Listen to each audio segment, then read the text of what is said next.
So, Presley nudges me playfully as she sidles up beside me, a glass of champagne in hand and a look of pure happiness on her face, framed with blonde curls. How was your little tete-a-tete with the brooding billionaire at the bar? I'd really rather talk about how beautiful your wedding has been, Press. I'm so happy for you. She beams, looping her arm through mine. I am too.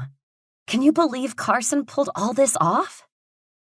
I shake my head, looking around the extravagant ballroom, feeling dazzled by the sheer opulence and struggling to wrap my head around it. Presley and I both grew up in a world where this kind of luxury seemed completely unattainable. We met while working at a strip club, not far from the financial district.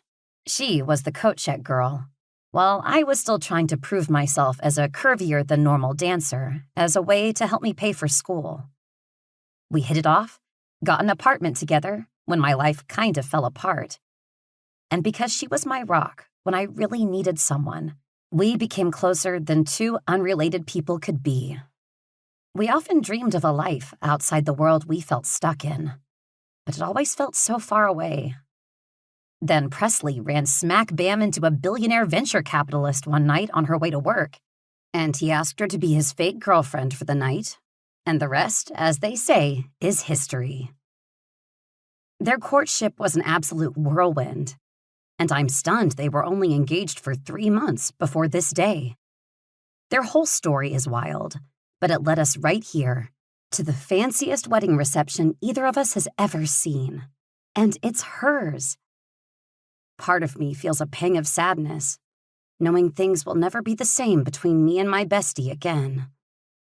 But beneath it all is pure, unadulterated joy for Presley's happiness. She deserves every bit of this fairy tale wedding and the exotic life she's about to find herself leading. That man would move mountains for you, boo, I say, giving her arm a little squeeze.